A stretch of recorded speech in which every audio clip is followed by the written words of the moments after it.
finalizing our thoughts about contemporary anti-Semitism and how we address it. We have our wonderful guest speaker, which I will introduce in a minute, Mr. Bernard-Henri Levy, but we're also celebrating the publication of his book in Hebrew, Israel Alone, that was published in March 2026, just before the conference was postponed for the first time.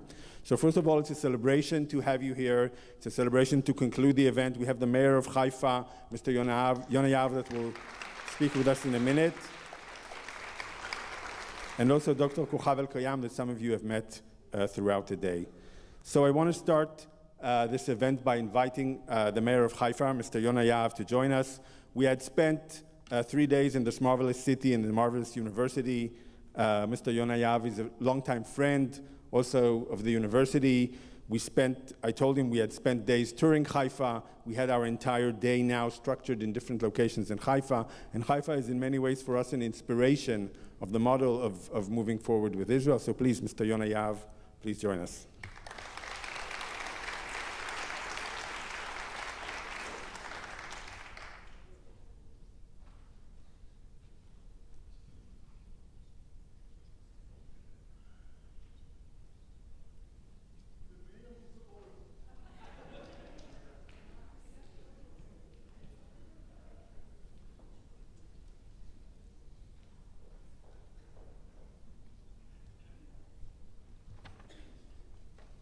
If you are curious to know, I'm 82 years of age.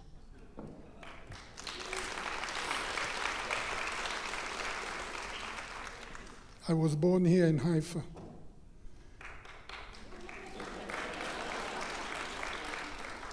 And it succeeded.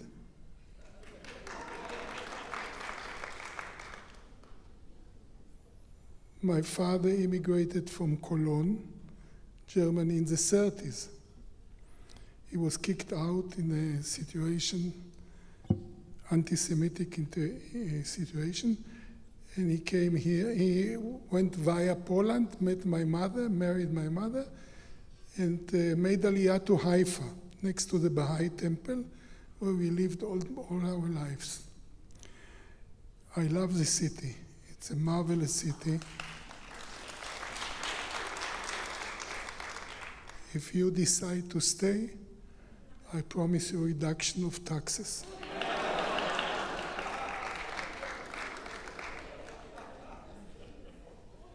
They are laughing because they don't believe.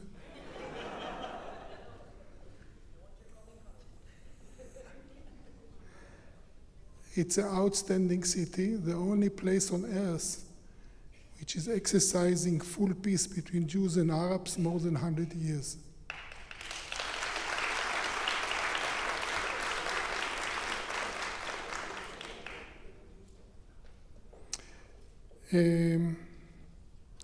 What else I wanted to say, besides of convincing you to stay?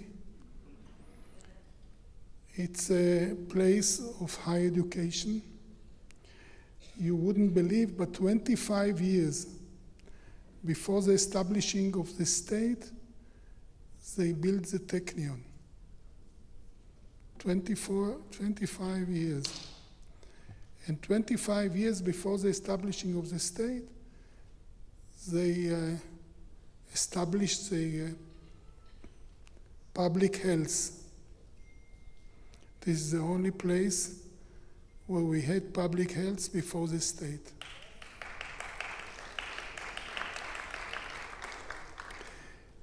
It is a great honor for us to host this important conference at the University of Haifa. I would like to thank the university and all the partners who made this outstanding conference possible. A special thank you to all of you who have traveled from around the world to be here, especially at such a challenging time for Israel. So this is a good reason to stay.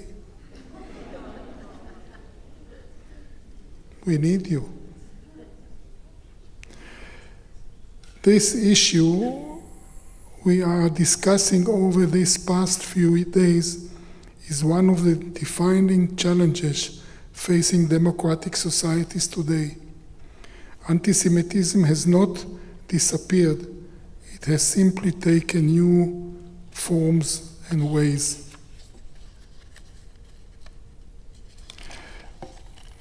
That is why research, the sharing of knowledge, and international cooperation are so important.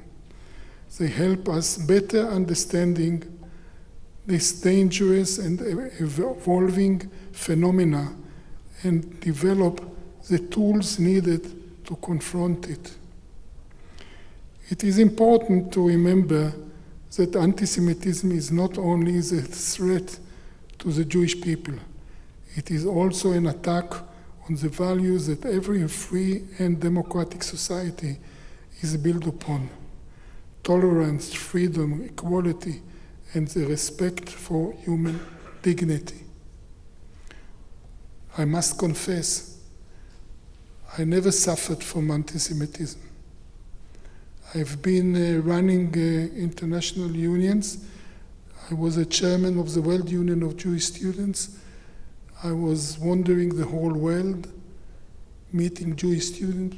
I never confronted anti-Semitism or any attack as a Jew.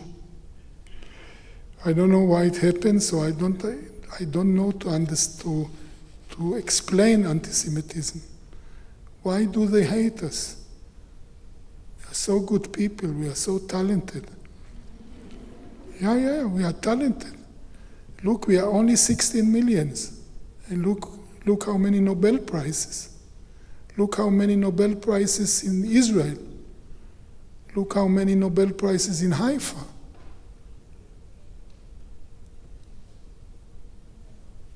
You stay here?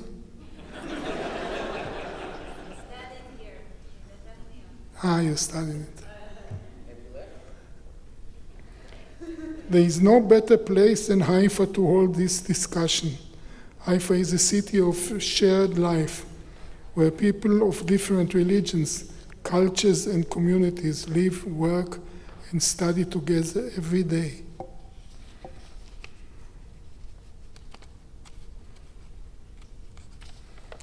Only yesterday I ran an elections in the city council to elect an Arab to be a deputy mayor.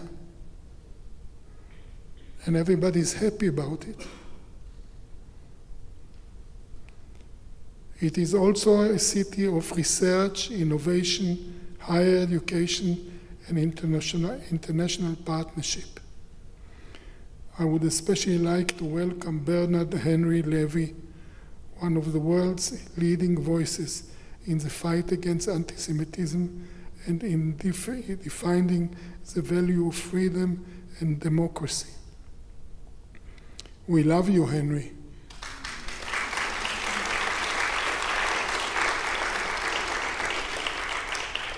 From this very moment, you enjoy the reduction of taxes. As this conference comes to a close, I hope the discussion, ideas, and connections made here will continue long after you return home. And I wish you wouldn't. And I warmly invite you to come back to Haifa, not only for conferences, but also to experience our special city, its beauty, and its people. Please do it.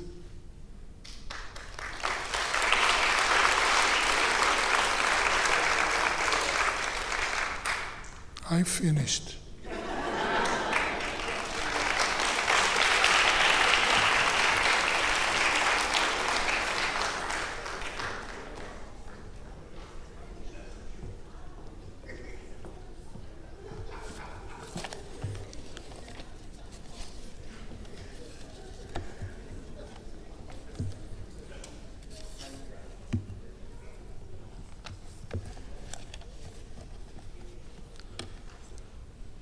As our next speaker, thank you, Mayor Yonah Yahav, for your kind words and for your inspiration. I would like to invite our next greeter, Dr. Kochav El-Kayam Levy, to join me on the stage and to greet Mr. Bernard-Henri Levy. Dr. Kochav El-Kayam, I just want to add also that we are going live now also, so this is live stream and will also be recorded, as were many of the sessions in the conference. Dr. Kochav El-Kayam Levy is an expert in international law and human rights, recipient of the 2024 Israel Prize, Israel's highest civilian honor. She is the founder and chair of the Civil Commission on October 7th Crimes by Hamas Against Women and Children, and teaches at Reichman University. After October 7th, she represented the Israeli women's rights protest movement, the United Nations, and was among the principal authors of a legal analysis co-authored by leading feminist scholars opposing the judicial overhaul. She is also the 2024 recipient of the Paris Center for Peace and Innovation Medal of Distinction and the Jane Evans Pursuit of Justice Award, the highest honor bestowed by the Reform Jewish Movement. El-Kayam Levy sits on the Public Council of Women Wage Peace, the Israeli Women's Peace Movement. Please, Kochav.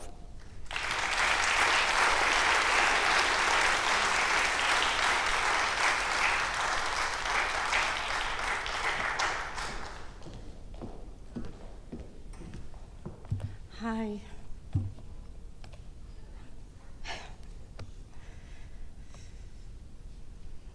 Just a second.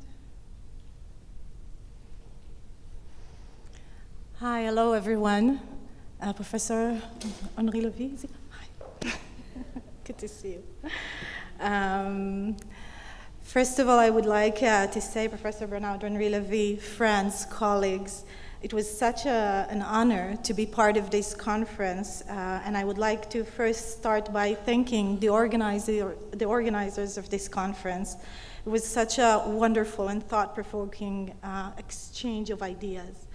So I was asked to talk about the excellent work of Professor Levy that served really as a formative moment for all of us, and also to share its connection to the work that I myself was compelled to lead, and the actions that emerged from this crisis. Perhaps also the powers we found within ourselves to respond to the reality around us, and I truly appreciate that opportunity. Sorry.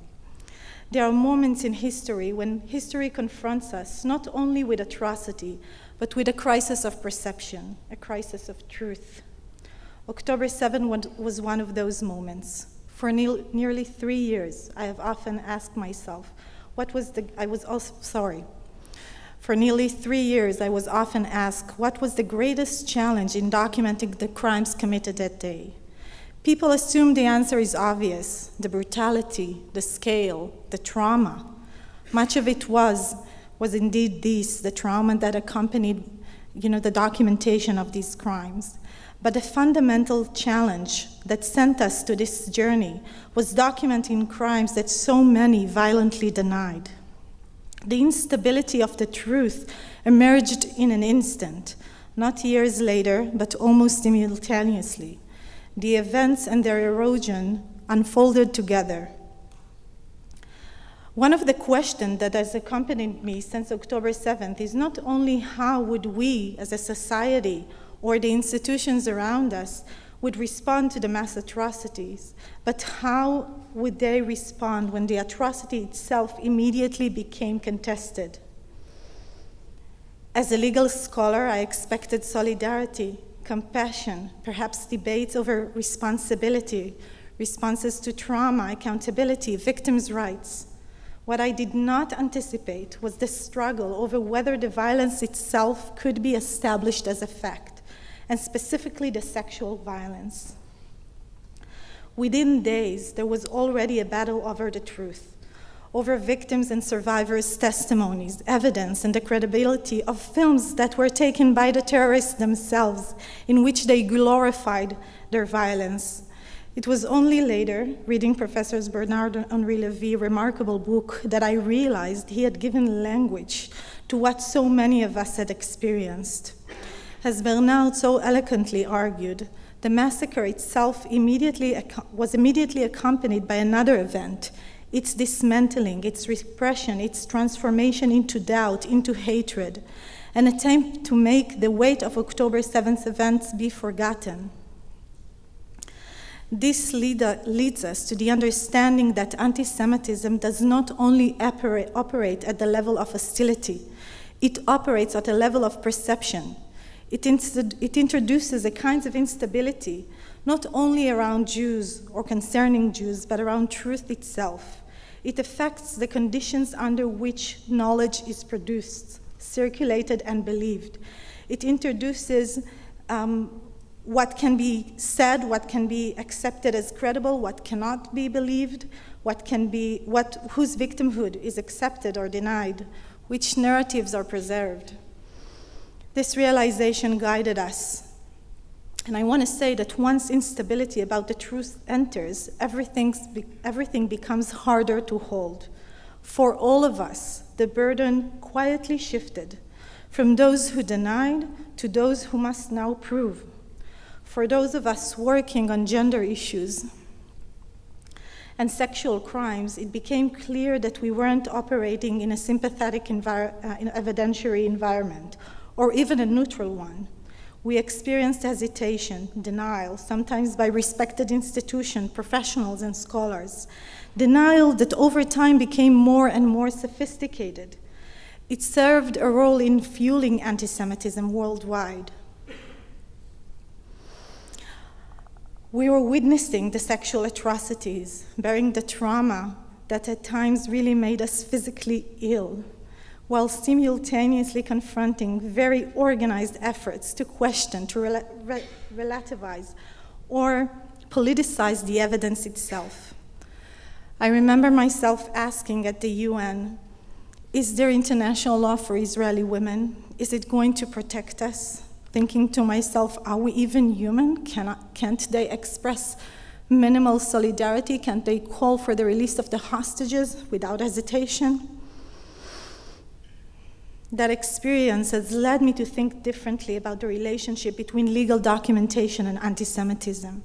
I increasingly see anti-Semitism not as a form of hostility, as I said, directed towards Jews, but as something that operates epistemically.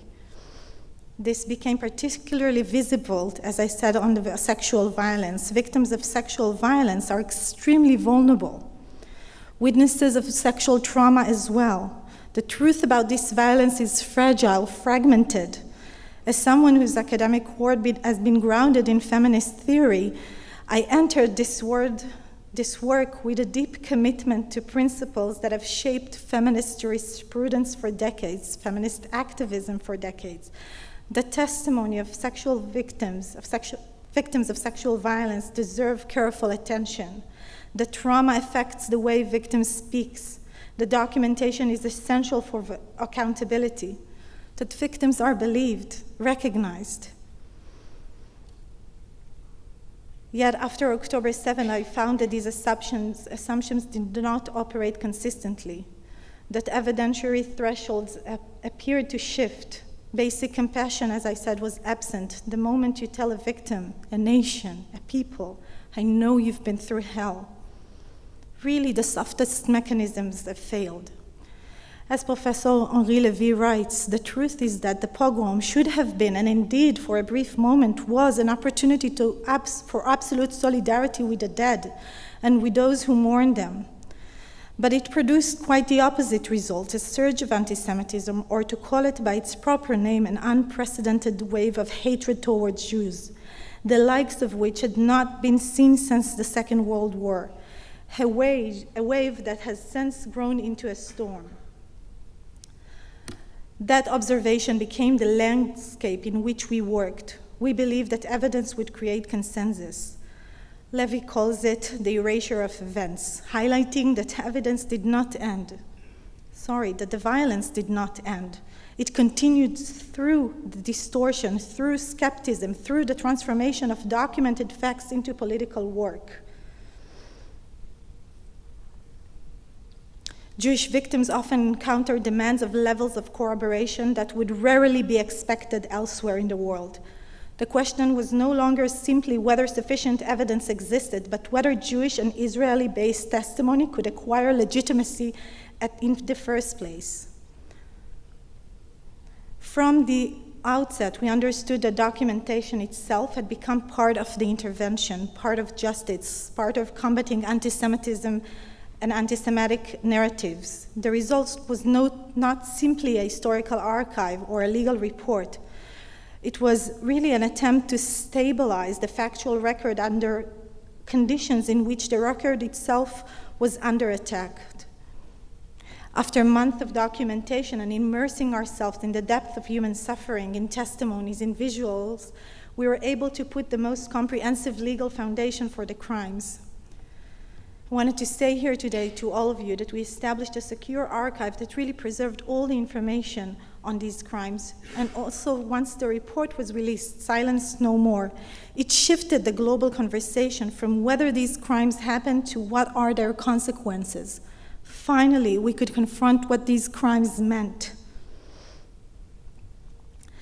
This experience also revealed another limitation that Henri Levy addresses. The crimes themselves exceeded the vocabulary and the scope of imagination through which civilized societies understand evil.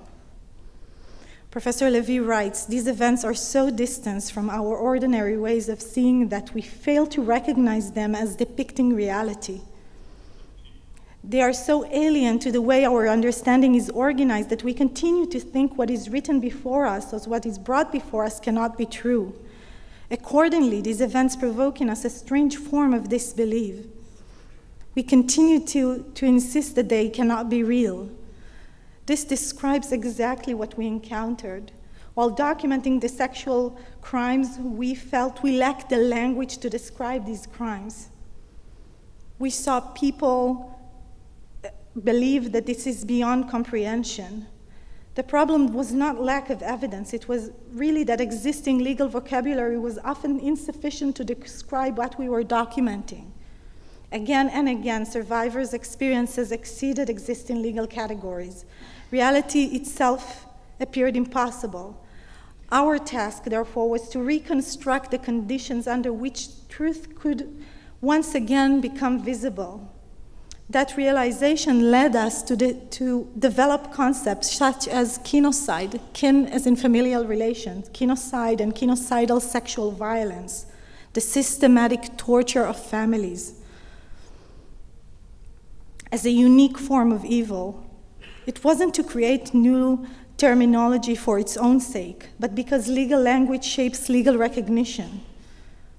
While working with victims worldwide, hearing their stories, sharing our experiences of documentation, we found that it gives language to the victims to describe what they have been through. I often say that Hamas allowed us a window to hell. When law lacks concepts, certain harms remain difficult to articulate, analyze, and ultimately address. For me, this has broader implication for the study of anti-Semitism. So if anti-Semitism can operate by undermining the credibility of Jewish testimony and destabilizing the production of knowledge, then documentation, as I said, is not merely a technical legal exercise, it's become an epistemic practice, a historical act. So to conclude, in many ways, our parallel efforts, parallel journeys, Bernard-Levy's book and our documentation efforts are a theoretical intervention in a complex reality. They are founded on the realization that anti-Semitism has an epistemic dimension, and in that realm, philosophical theorization and legal documentation function as a form of epistemic resistance. In our case, feminist resistance, humanistic resistance. Thank you.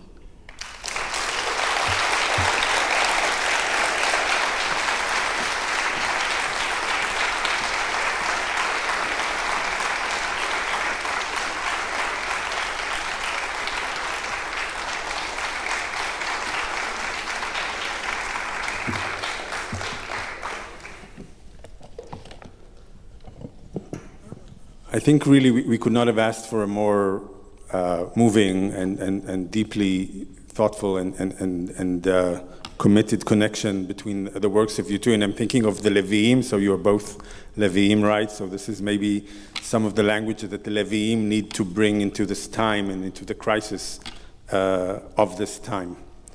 So with no further ado, I'd like to invite our guest, Professor, the Honorable Bernard-Henri Levy. I'll read a very, very short bio, which does no justice, but I mostly want you to be able to hear his words. He will share comments for maybe about 15 minutes, and then we will continue with Q&A.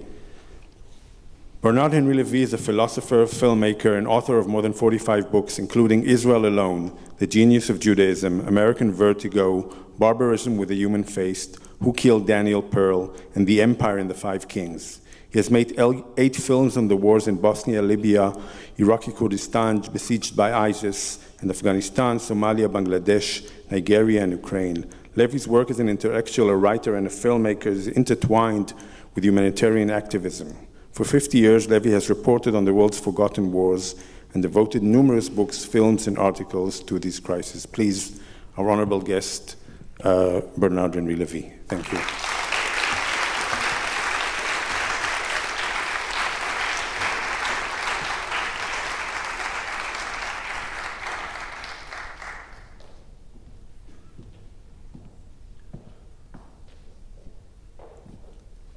So I will discuss with whom? With you? Yeah. Okay. Thank you very much. I'm very happy indeed to be here. Very honored to close this great conference, and personally happy. I was waiting for this rendezvous since 2 years. I was invited exactly 2 years ago for a great conference on anti-Semitism in Jerusalem, and I had to cancel it at the very last minute because the organizer of the conference invited at the last minute some people in France with whom I did not wish to share the stage, Representative Mr. Jordan Bardella and Mrs. Marion Maréchal Le Pen, who were leaders of the extreme right-wing party in France. And it was for me a real problem of consciousness, a real question of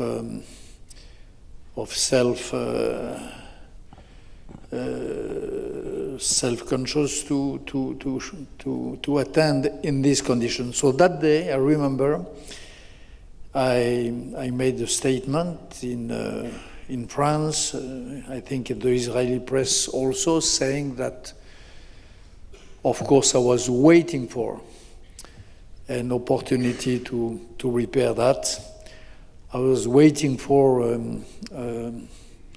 a great stage in Israel in order to resume the conversation on anti-Semitism, and that's why when your invitation came, I was so happy, so enthusiastic at accepting it and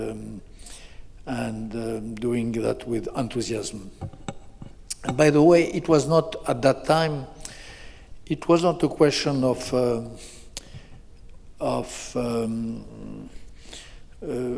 sectarism or whatever. It wasn't a question of right and left. The fight against anti-Semitism is a fight which is shared by should be shared by everyone, which has nothing to do with political borders.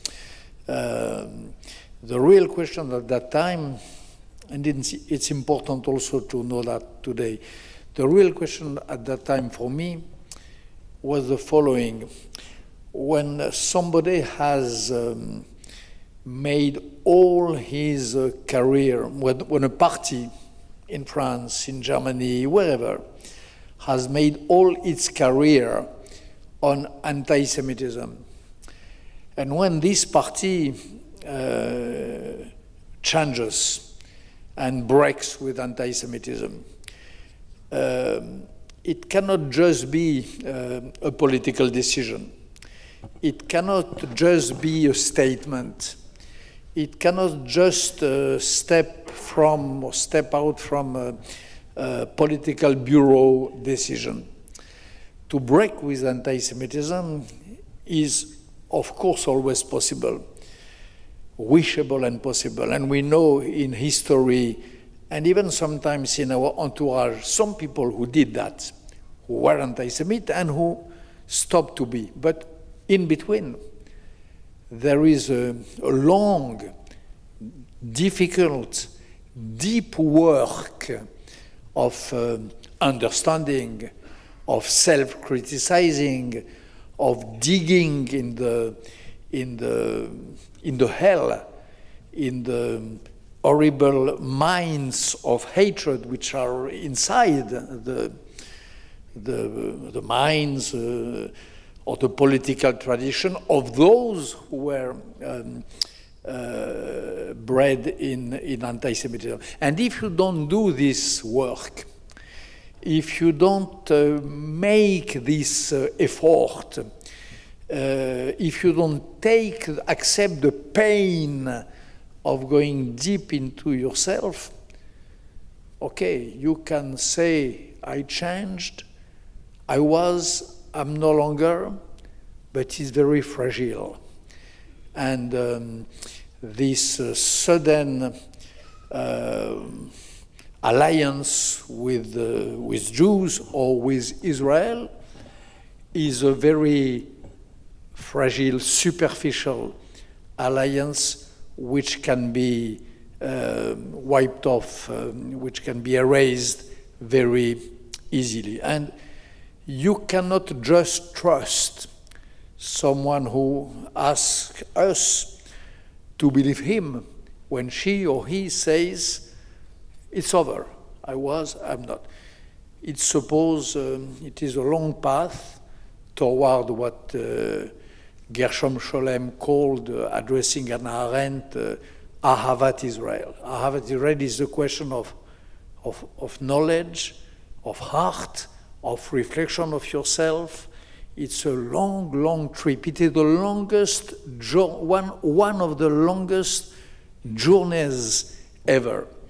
The journey who leads you from anti-Semitism to the criticism and to the abandonment, to leave the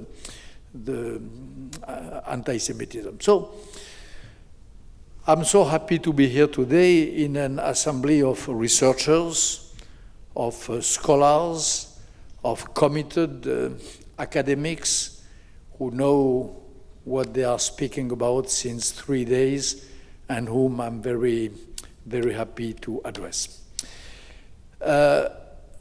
I would like to make a second remark before starting our session of Q&A.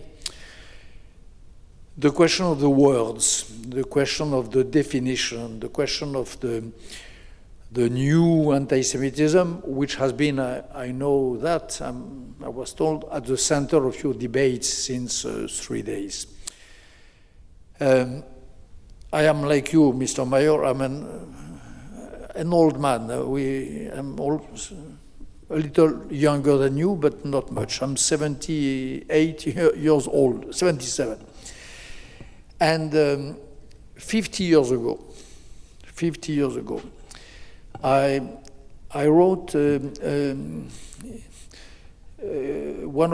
the preface, the foreword of one of my first books, I wrote the following: 50 years, 5 decades. I wrote that of course, anti-Semitism has changed form. It is like a virus who mutes, who changes at every generation, and so on and so on and so on. And I already concluded 50 years ago that the new disguise, the new wording, not disguise, the new wording, the new verbatim, the new narrative of anti-Semitism was linked to Israel. And I remember having written the following, which is absolutely crucial in the debates of today. The question is not to know if anti-Zionism is or not a form of anti-Semitism, or the question is not to know if at which condition anti-Zionism is anti-Semitism. This debate we hear everywhere. You know, What is the difference between anti-Zionism and legitimate criticism of Israel? We all know that. This is easy question. The real question, I said 50 years ago, and which is still more than ever true, is that the only way for anti-Semitism to survive, to revitalize itself, to gain force, to attract people, to be again a magnet for the worst, the only way, the only wording is anti-Zionism. Question is not, is anti-Zionism or not anti-Semitism? The question is, can anti-Semitism be something else today than anti-Zionism? And the question is no. There is no other way. It's a logical reasonment. If you pretend today to be an anti-Semite because you accuse the Jews to have killed Jesus Christ 2,000 years ago, no client, nobody to follow you. Who cares today? It's a fact. Few people, a sect of crazy people will probably continue to say that this is an unforgivable crime. If you come in the street of Paris, Berlin, wherever, to say that you hate the Jews because conversely they invented the Christ. They are the people of the Christ, and you are a man of enlightenment like Voltaire. You hate religion, you hate bigotry, and you observe that the root of bigotry, the one who produced the Christ, is the Jewish people. Again, who cares? This was an important fuel of the anti-Semitism of the 18th century. It will no longer be. It was the crucial point. At the time of Voltaire and others, the great Voltaire, this idea of the Christ deserving to be hated, and the fact that the Christ was a Jew and that therefore the Jews deserve to be hated, was the center of the debate. Today, finished. If you say, as at the end of the 19th century, that the Jews deserve to be hated because they compose a special race with some physical peculiarities and so on, if you, as pseudo-scientists said at the time of the blooming of the science of the living, again, it will not make an audience, it will not work, and so on.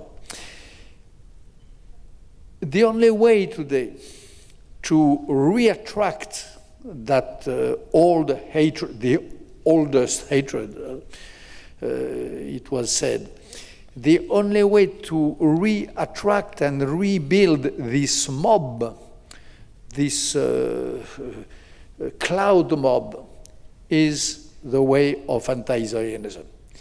If you are able to say that the Jews are complicit, the Jews all over the world are complicit with the state, if you are able to prove that this state is a state of apartheid and genocide, if you are able to prove, even over that this state was based on a lie, which is the lie of the Holocaust, then the Jews become the most criminal people on earth. And then you have thousands, dozens of thousands, millions of people all over the world who think that with good faith, with good reasons, you have to, and you are reasonable to be anti-Semite.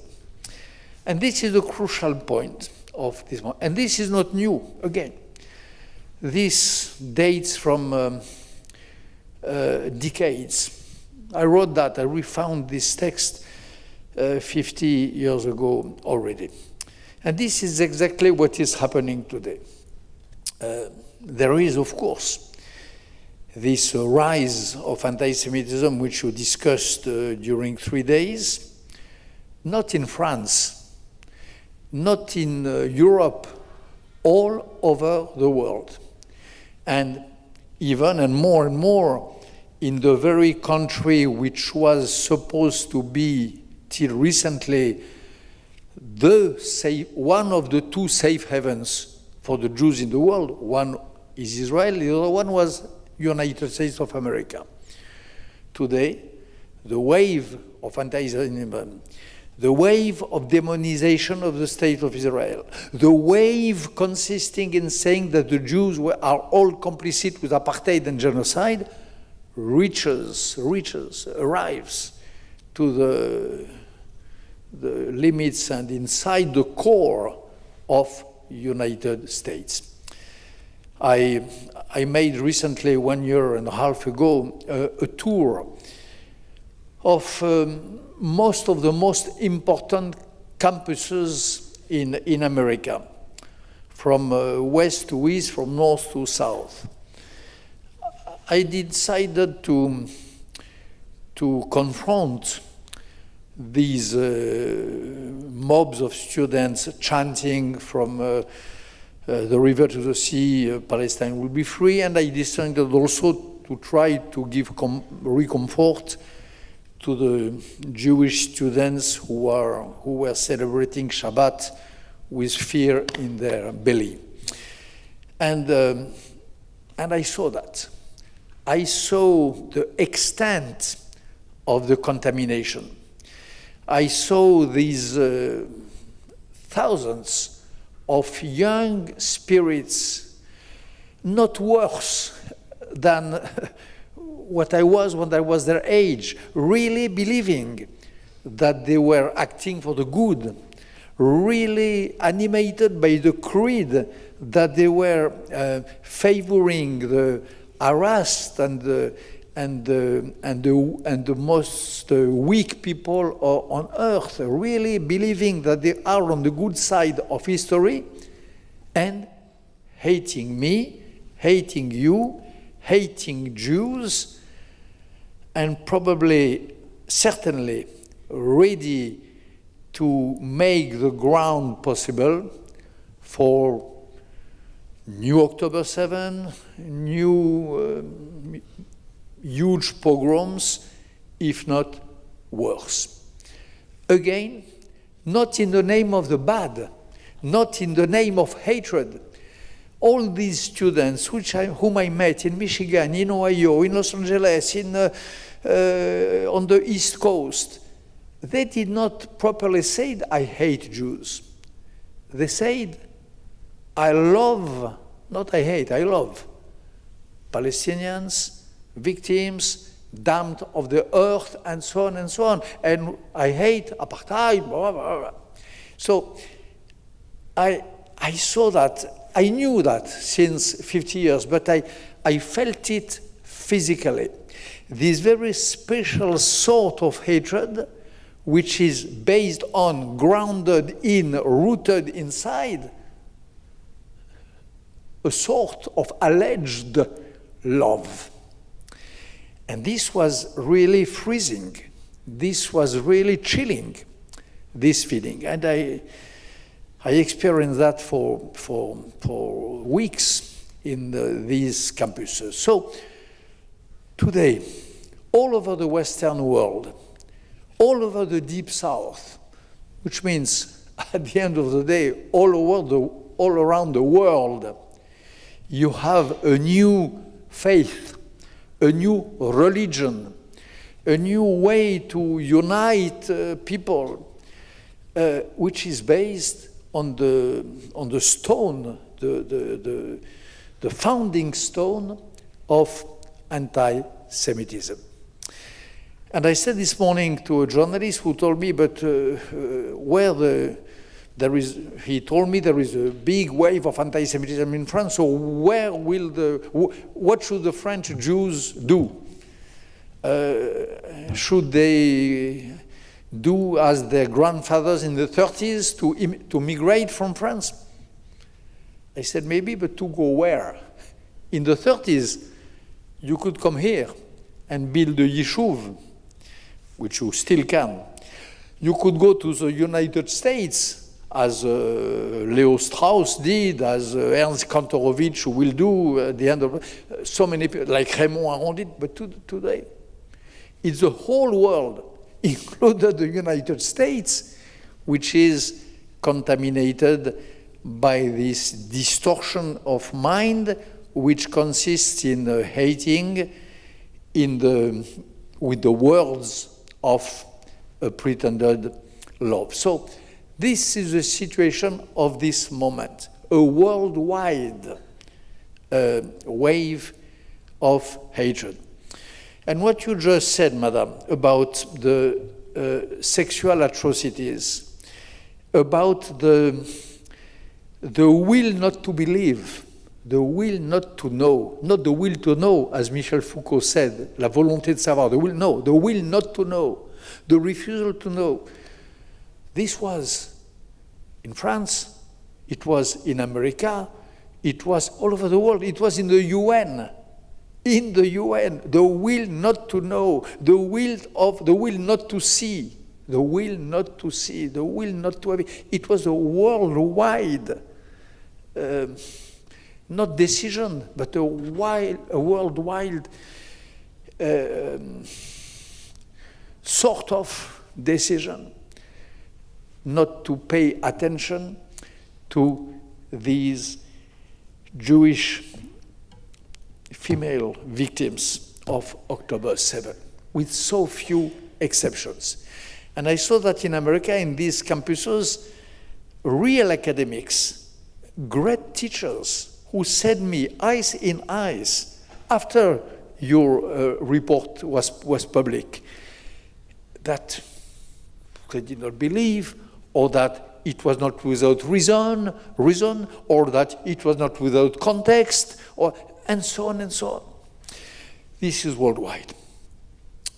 Third remark, before going to question, all that I just said might sound pessimistic, or might sound as a reason to be despaired, which it is not. I am not, as for myself, I'm not despaired at all. I'm not even pessimistic.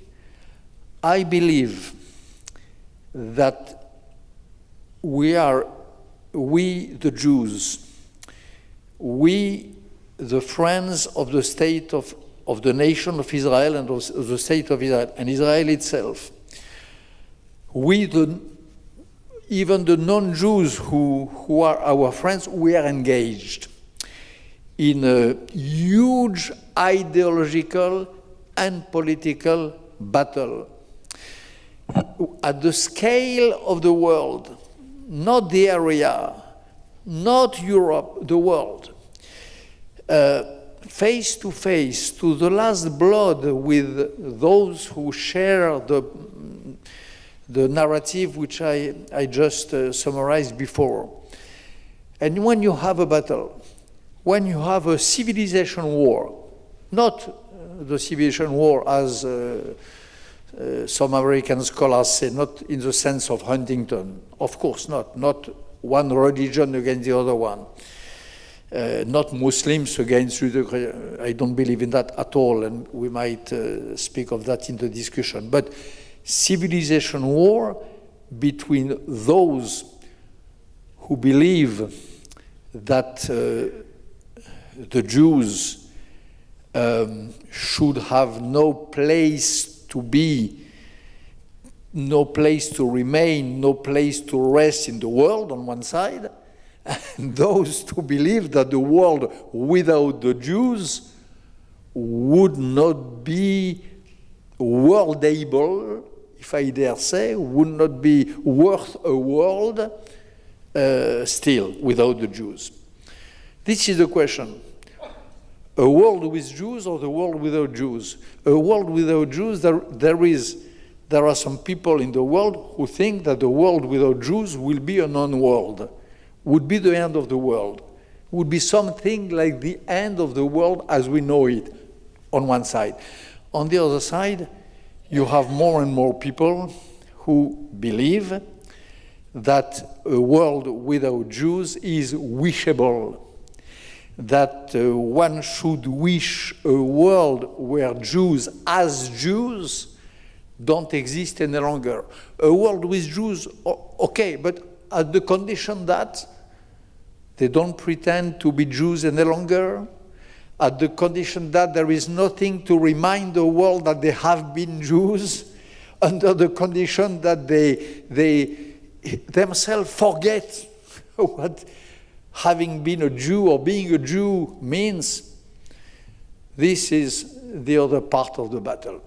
Those who believe that a world without Jews will not be a world, those who believe on the other side that one should wish a world where Jews as Jews have no place any longer. This battle, as any political battle, as many ideological battles, we had, my generation had to wage one or two other battles in our history.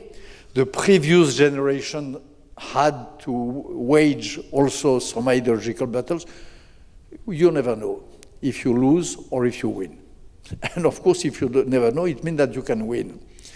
The generation of my father, of our fathers, Mr. Mayer, they had to face and to wage probably the most terrible battle against the last form, the wildest form of Amalek, which was Hitlerism, and they won at the end of the day at a terrible cost for the Jews and for humanity, of course, but they won. The Jewish people, who is a little more older than even us, Mr. Mayer, had to wage some much more difficult battle than the one that, and the Jewish people survived, flourished, bloomed, and is today the talented people which you described in your introduction address. So I personally think, and I deeply believe, that the war is on. The troops, the spiritual troops and political troops are on the ground, and that the outcome is absolutely impossible to decide.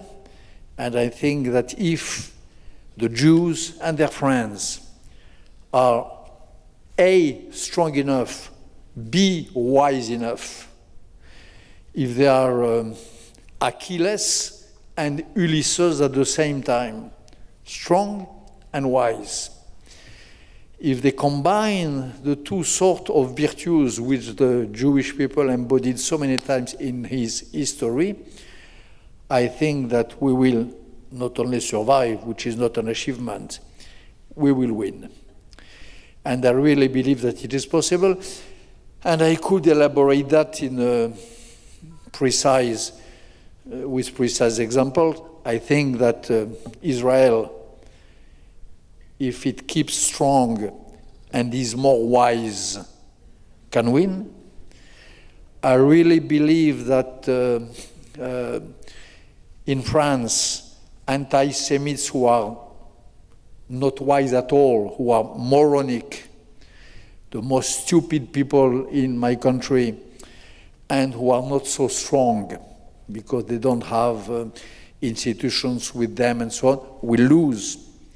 And I think the same in America. I really believe that even if you have the great city of New York was fallen under the spell of a young anti-Semite of the most miserable sort, and even if you have a strong MAGA basis which revives the cliches, the old topics of the worst of the anti-Semitism of the 30s, which is the cliche of the Jews warmongers, the Jews responsible for. This is a very strong combination, but it can be defeated. And I really believe, knowing a little America, that the real America can defeat these two recent phenomena. So the battle is going on. It can be won. And I really believe that we will win it with, again, real force, which is not the force of the only of the fist and of the armies, but the force of the mind, and with intelligence and wisdom. These were my preliminary remarks, my dear.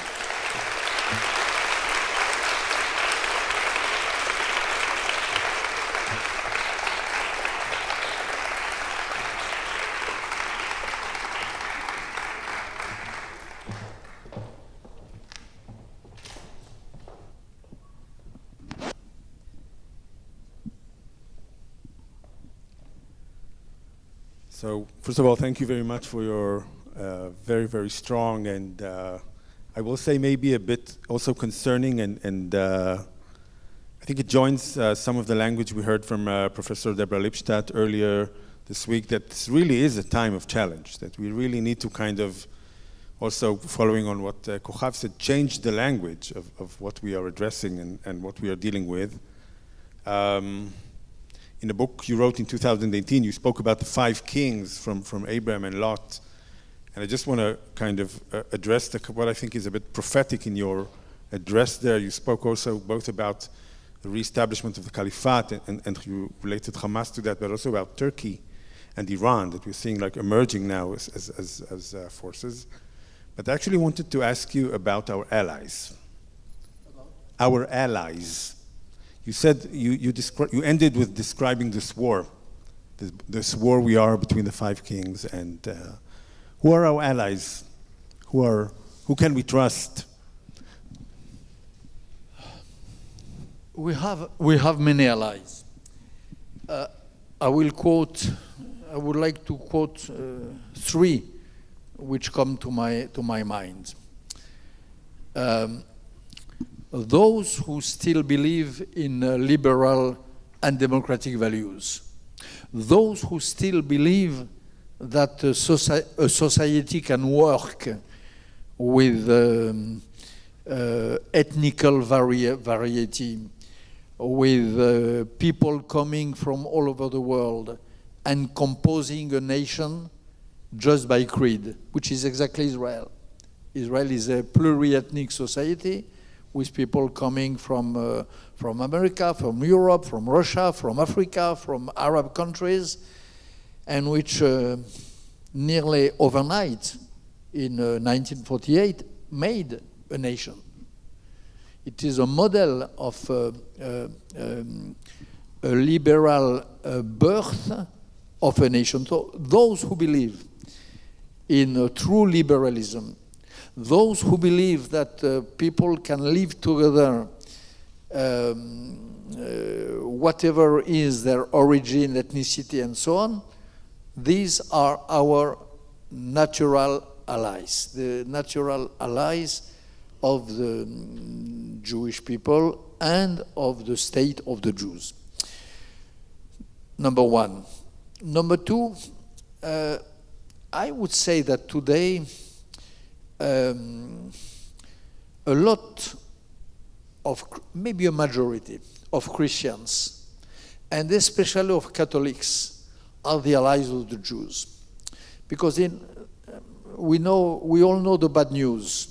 I quoted a few, and you probably elaborated a lot in the last days. But there is one, in the last 75 years, there was one very, very good news. There was one not unnoticed, but not memorized revolution. Maybe one of the most important revolutions of the 20th centuries, which is nearly forgotten, but which is a real revolution with real achievement and which did not turn into its contrary. This revolution is the Council, the Vatican Council of Vatican II, Vatican II.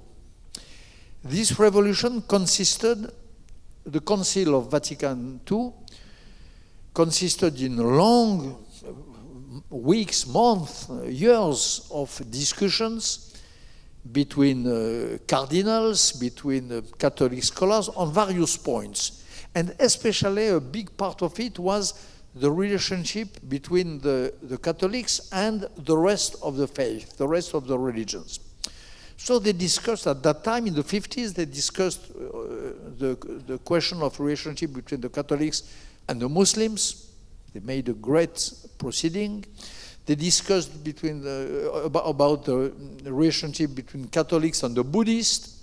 It was relatively easy, and they arrived at a great statement. They discussed about the relationship between Protestants and evangelicals and so on, and Catholics. It took time, but it was not so. And then they discussed, it was the last point, the most difficult, the longest discussions about this relationship between Catholics and the Jews. This question was, if you look at the verbatim of Vatican II, of the encyclic Nostra Aetatum, it was the longest discussion, the most difficult, and the conclusion consisted in 2 lines, not pages, as for the Buddhist or for other faith. About the Jews and the Catholics, it was weeks of debates, concluding in 2 lines, and not even 2 lines, 2 words, 2 words. The result of the discussion was to say, the best of the Catholics, the best, since decades and centuries, those who accepted the Jews, who did not want to kill them, those who on the way of crusades met them and did not kill, decided to spare their lives. These believed that the Jews were the fathers of the Christians, the fathers. The cardinal said, the best of ours, the best of the Catholics, believe that as they were our fathers, they were due to die. We, the Catholics, are due to inherit from them, but in due time, when it happens, we should not haste the process. And the cardinal said, no, this was a mistake. The Jews are not the fathers of the Catholics.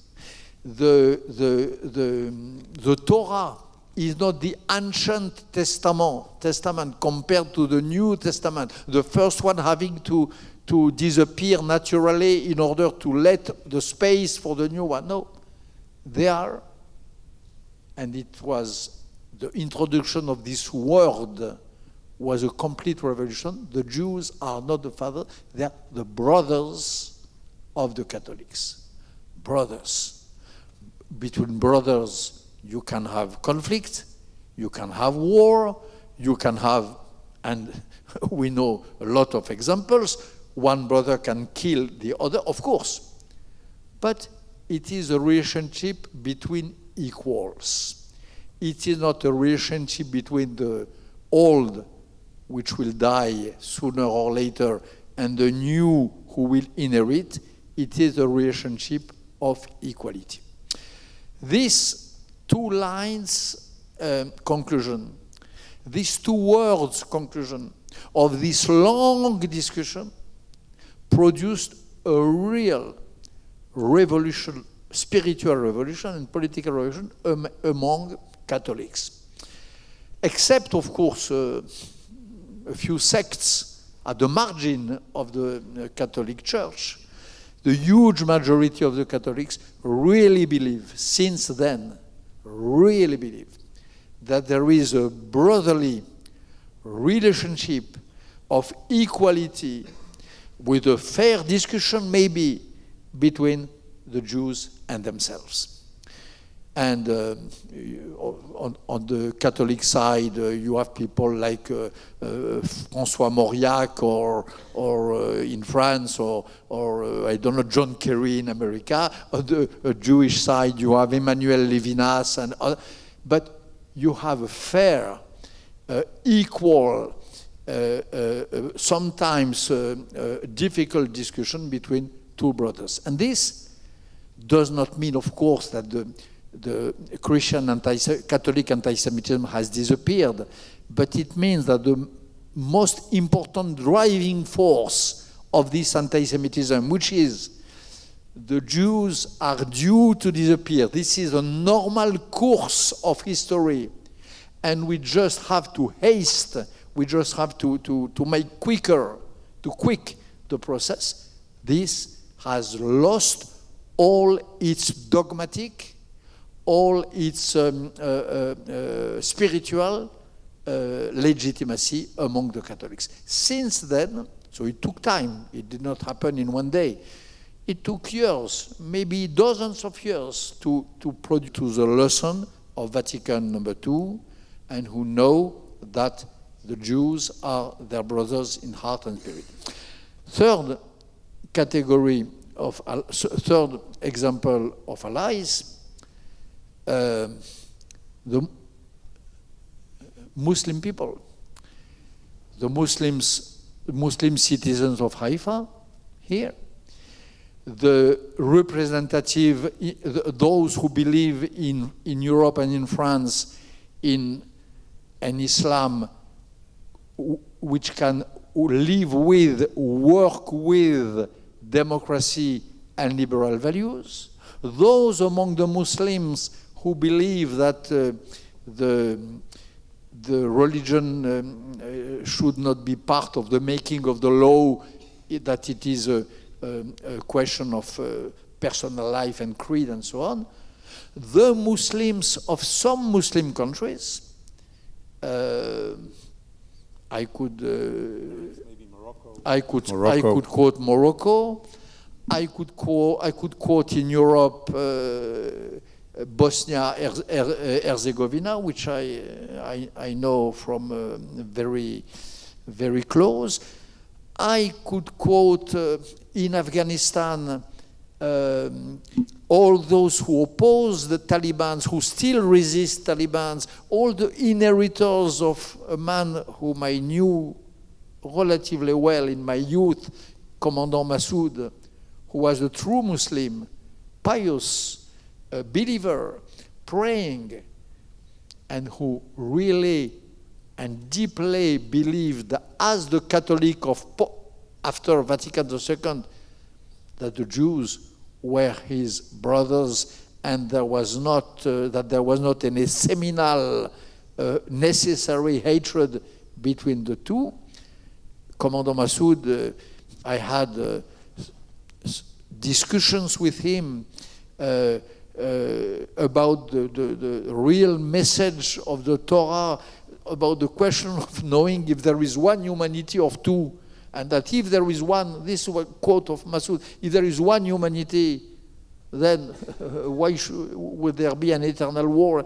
And if not, if we really believe that Muslims and the Jews are in war forever, it means that there is two different humanities, or that all the message, monogenetic message of the Torah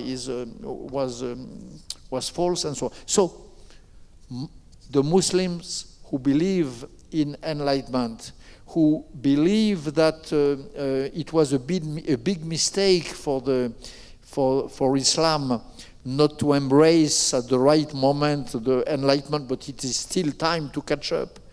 The Catholics, which I mentioned, the real Democrats and liberals, all the three are possible and devoted allies of the Jews, and I think that the Jews can count of them in the battle which I described.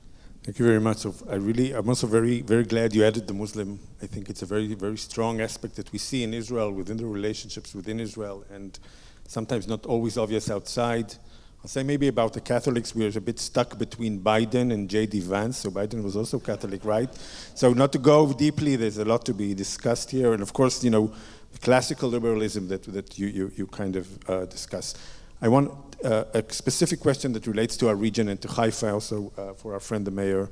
Haifa is very well known to be a multicultural city and a city of 5 religions. Even Herzl wrote about this.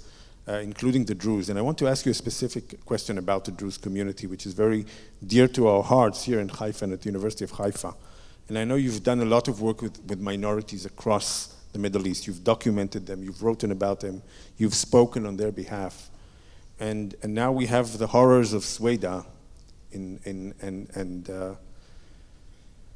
What can you say for the fate of the Druze? Is statehood maybe a path forward in this time?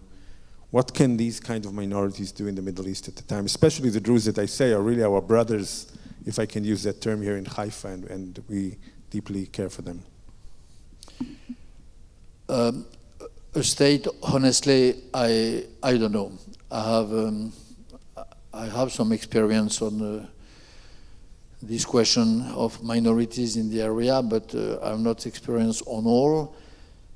If you ask me about the Kurds, I would reply to you with experience and knowledge. About the Druze, statehood or not, I really cannot express myself. What I know, there was a book in the time of the Soviet totalitarianism by a Czech thinker called La solidarité des ébranlés, the solidarity of the shaken, the solidarity of the little peoples, the solidarity of the small peoples, small nations oppressed by the empires.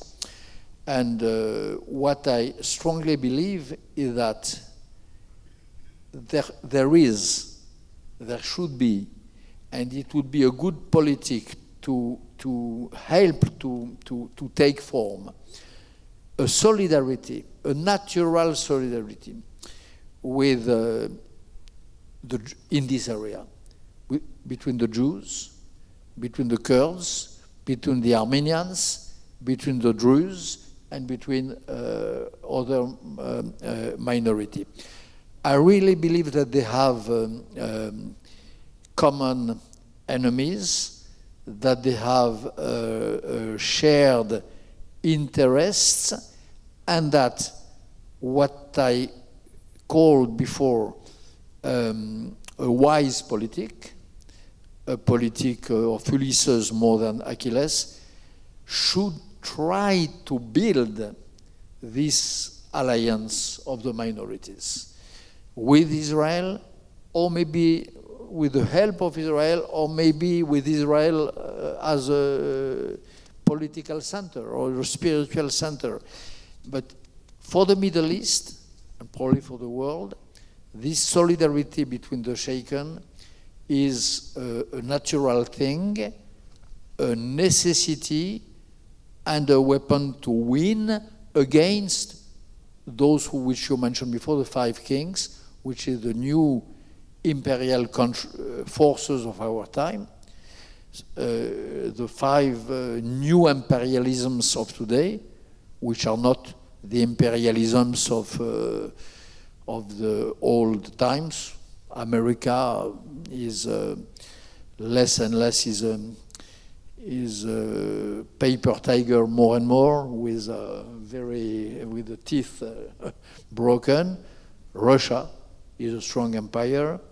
China is still retaining its forces, but is a huge virtual empire. Turkey is a real empire with aggressive wills clearly expressed against all his neighbors. Iran is, of course, was till the last weeks and might still be or might become again, if it is given the means to do it, a very strong empire. And the Sunni radical Islamic states, going from, an example is Afghanistan of today, they are naturally imperialistic. They really believe in a very large and as large as possible Ummah. These are the empires. Against these empires, I believe in this solidarity between the Sheikh. So I think also there's a lot of soccer going on now. So we have 5 kings, and I think you now represented the 4th ally. The Shaken, the small Shaken states are the 4th ally, okay? So we need one more ally, and it's 5-5, and maybe we have a chance for a draw at least, right? So I want to move to a last question for now. We've prepared a lot for you, but I want you to ask you specifically now on anti-Semitism in relation to this conference and in relation to the people that we have here. So we have a large group of scholars here that are, dealing with anti-Semitism, feeling very isolated maybe in their worlds and where they are. Part of your journey has also been in relation to the left and to the intellectual left and to the understanding of anti-Semitism in the left. 2 questions. Were you surprised by the current anti-Semitism's origin in the left specifically, in that form of anti-Semitism? And what is your recommendation for us as scholars of anti-Semitism? Where should we put our attention now? What should we be looking at? Surprised? Of course not. Number one, because left and right is not a relevant dividing line as far as anti-Semitism is concerned. It's not the point, right or left. If you look at the building of the Nazi ideology in the 20s and 30s of the 20th century, it is very hard to know if the driving forces of the new ideology were coming from the left or from the right. It was, if you remember, that the Nazi party was built by national Bolsheviks on one side, and conservative revolutionaries on the other side, and that the 2 forces merged to make the Nazi party. What is the right? What is the left? It is not relevant. And first and second reason, when you look at for example, France, we have an old experience of left-wing anti-Semitism.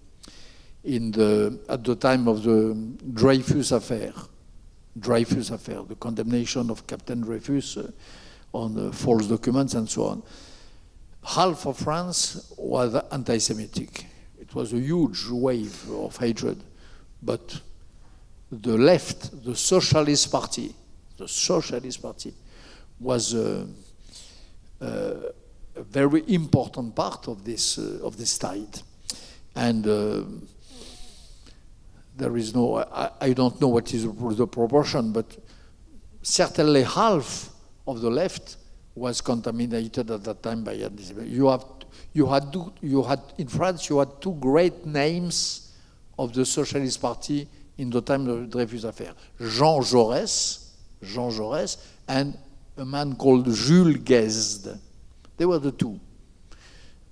Jean Jaurès started at the beginning of Dreyfus affair. I don't know if I can say anti-Semitic, but anti-Dreyfus for sure. And then he changed because he thought, he reflected, he made the work which I mentioned. And the other one, Jules Guesde, was anti-Dreyfus, anti-Semite, driving his conviction of the guiltiness of Dreyfus from the fact that he was a Jew till the end. So it's not news, people do as if this appearance of a left-wing anti-Semitism in Europe was big news. No, it's an old story. It's a very, very, very old story. what should we do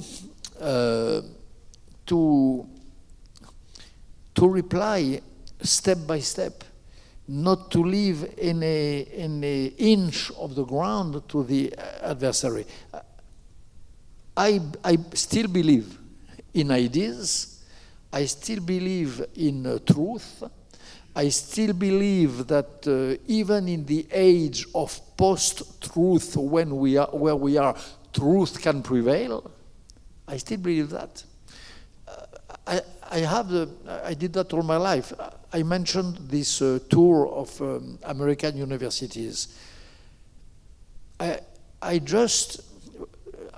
was some moments of this tour when I just explained to the young ignorant whom I had in front of me and who were screaming Israel apartheid, I just explained them that 20% of the population of this country, and even more of Haifa, are not Jews, that they are Arabs, that a lot of them, majority of them are Muslims, and that they have all the civic rights of the other.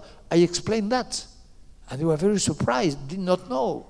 They did not know that 1 out of 5 citizens of Israel with all the rights of Israel was Arab. Did not know. When you explain that clearly with facts, with people hear, people listen. When you explain to these students of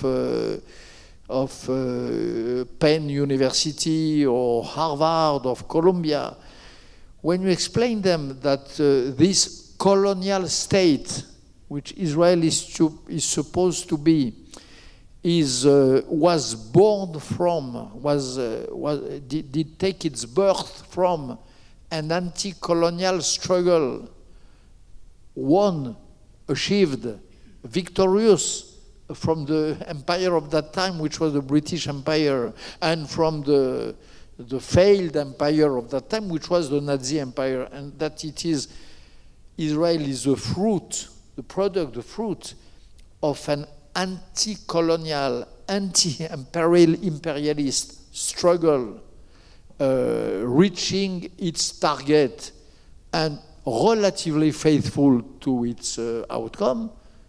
People are surprised, but it is a fact that the anti-colonial values are more alive in large parts of the Israeli society than in many countries of the world. So you have to explain, you have to battle, you have to speak louder than your opponents. I have examples of before this tour. I remember a big meeting in University of San Francisco. Maybe 100, maybe 1,000 of students. A big part of them were hunting at that time. It was 10 years ago. Hunting Israeli vessels on the first application on the internet to prevent them from downloading their goods on the harbors of San Francisco or of Seattle and blah, blah, blah.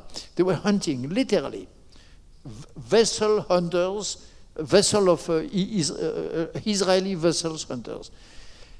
And when I explained them, they shouted loud, but I shouted louder. And I shouted more loud that they were expressing themselves like the inventors of the boycott of the Jews, who were the last Nazis, after the survivors of Nazis after 1945. When you explain that, at least you have a part of them who listen, who hear, who speak a little less loud, you know, and discussions start. So this is what I recommend. Thank you. So really, Bernard, you've been very, very generous with your time with us, and we were planning maybe some Q&A with the crowd, but I think maybe we will conclude, and if some people want to maybe come over and maybe have a question or two. And also you've been very, very generous with the book and with having us have the book published in Hebrew. So your words also now reverberate also in Israel and in Hebrew, in the language. And I also think that your words reverberate now for us. You've sent your words to a very large group of scholars, which will take this forward into all the work that we have been doing. So thank you very much, Mr. Bernard-Henri Levy.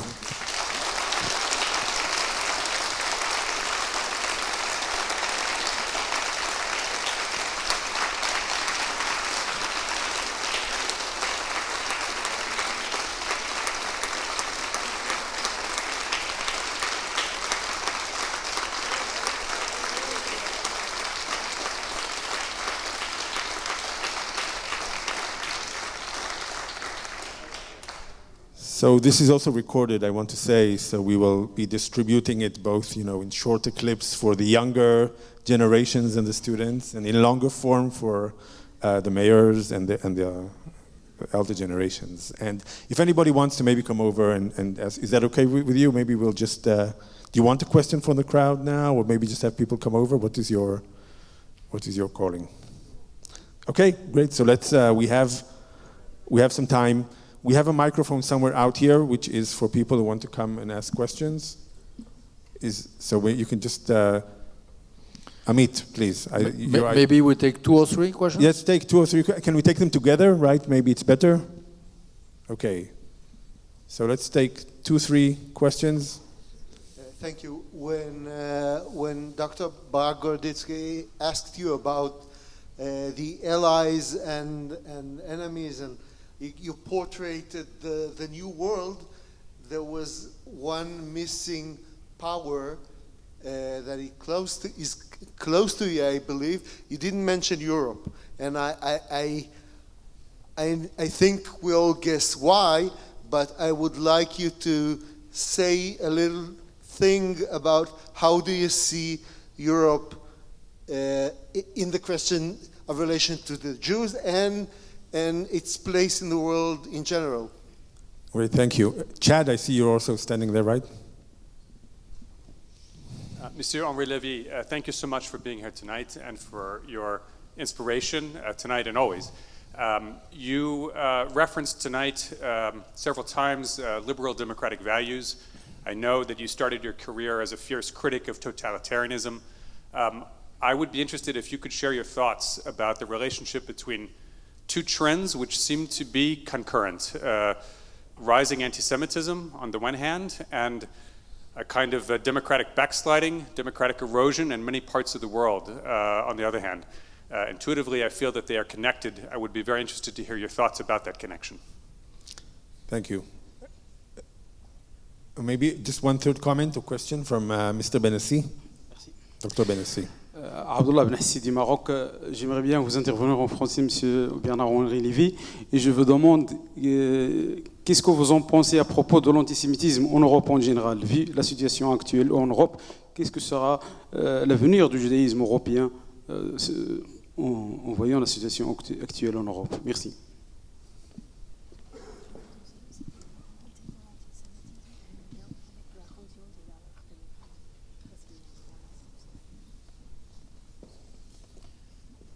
So the 3 questions are about Europe. Yes, I hear that.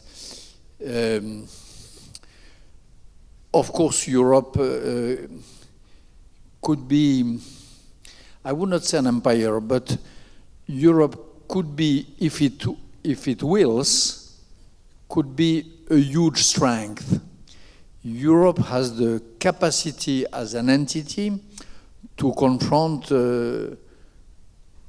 each of the 5 empires which I mentioned, and especially one, which I studied carefully, which is the Russian Empire. Europe is the natural, could be, if it wanted, the natural opponent, the natural and strongest adversary of the Russian Empire in Ukraine. If Europe had the will, Europe would have had the means since the first minute to stop the war in Ukraine. This terrible war, which I know a little, I filmed it during, since 4 years. I made 4 films about this war. I know the ground, the front lines, and so on and so on. This is such an absurd, a terrible, a shameful war, but also a stupid one. Because if Europe had the will, which means the political will, Europe had the capacity to stop Putin at the minute. Europe is the power of Putin is the power of one of the 27 states in the power of Spain. The wealth of Russia, the gross product of Russia is equal to the gross product of Spain, which is not the weakest, but one of the strong of the 27 of Europe. So Europe, if it had the will, which means if it was the political entity which it should be, had the power at the first minute to stop and to win this war. If Europe had come to rescue its Ukrainian sister, this country who longed for Europe, who wished for Europe, which declared its love for European values since the beginning of the war. If Europe had the reflex, the will to come to rescue, the war would have been finished immediately. But we don't have the will. Europe does not want to be this power. Europe does not want to make equal game with America, with China, and does not. And the memory of crimes and blood, but also some bad reasons, and these, alas, are the most important, because Europe does not believe any longer, or does not believe anymore, or does not believe enough in its own values and creeds. And this is so clear about in the war in Ukraine. You have European people, Ukraine, who believes in the values of Europe, who is ready to take risks in order to defend these values, who is ready to die sometimes, too often, for the sake of these values. These are the Ukrainians. And you have the biggest part of Europe who is not willing to take any risk in order to defend its own values. So this is Europe today. It has the power to be this, let's say, this empire for good, but there is not this will for empire. About the Jews,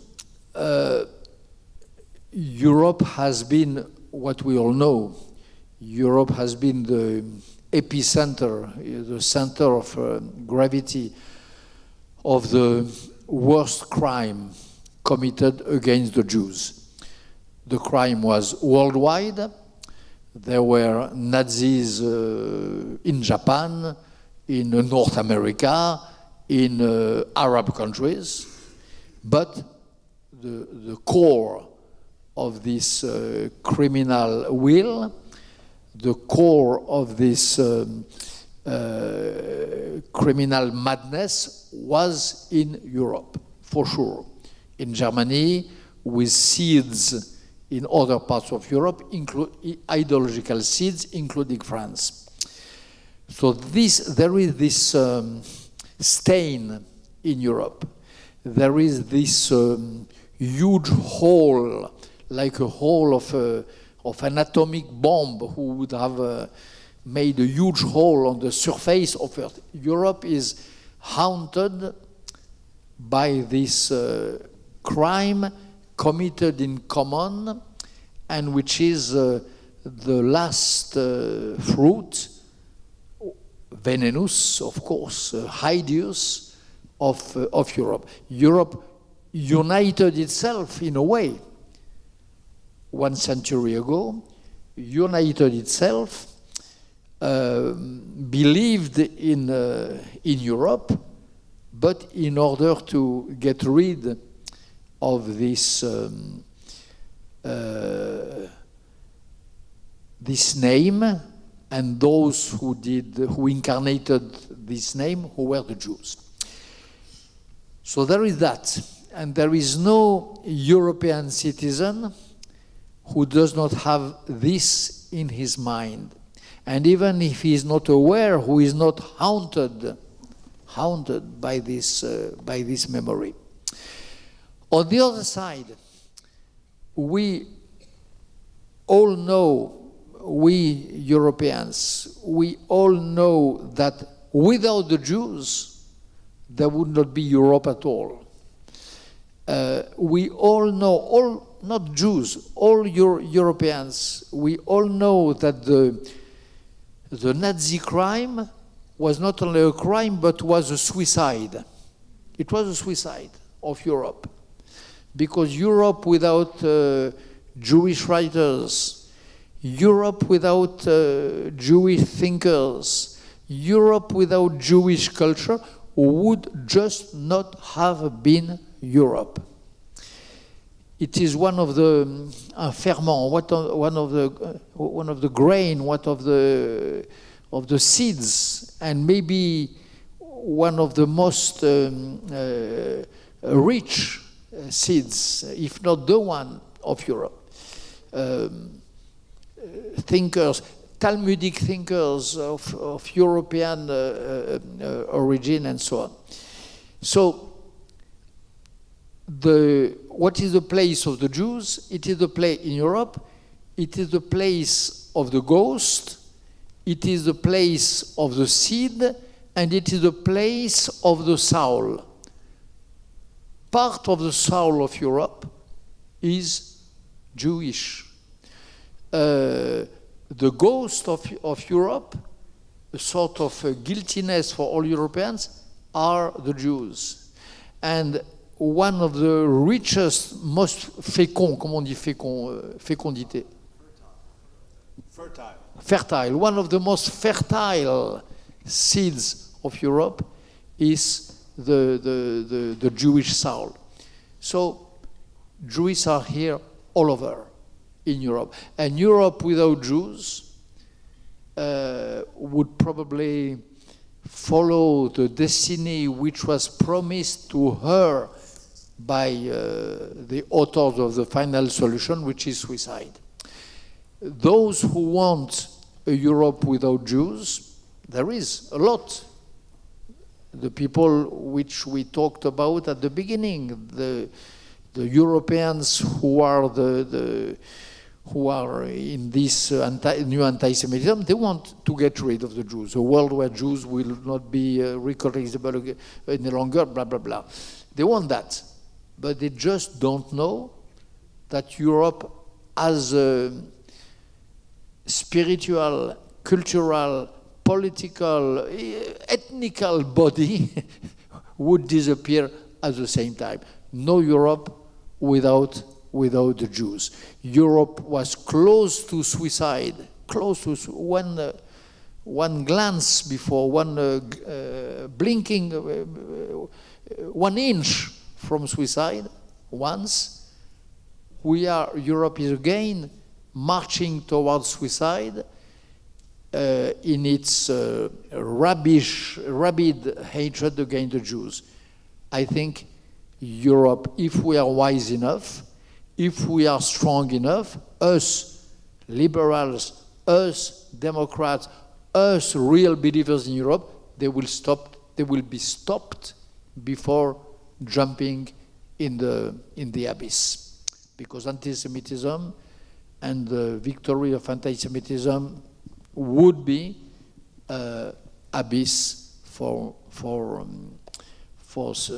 Europe and for its civilization. I hope I replied to your question. There was the question in French that I was not sure. Maybe The question in French was relatively the same. And I tried to reply to that's the level of my French. No, so. no. To reply to our Moroccan friend, precisely, there is a temptation among European Jews to leave, of course. And I hear more and more French people or European people in general who think that Europe is a place where a Jew cannot breathe any longer and that the Jews should leave. I respect their choice, of course, and they probably experience the situation in another way than mine. My position is different. Number one, I think that the battle can still be won, and not only can still, but will probably be won. I really believe that. And number two, I really believe that if one should leave France, if one should leave, if one has to leave, it is not me, it is those who want me to leave. You know,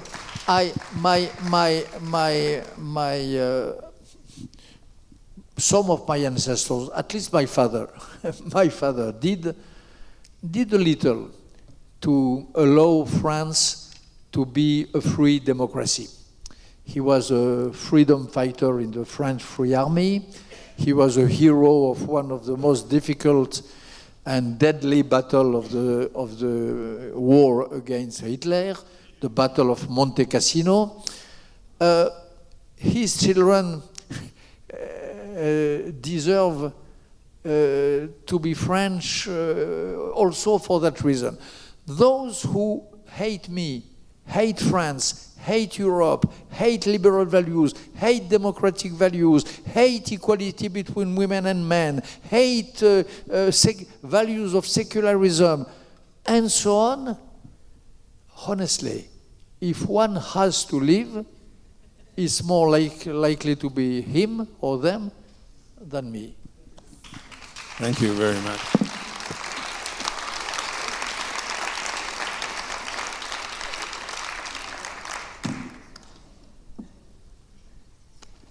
Thank you.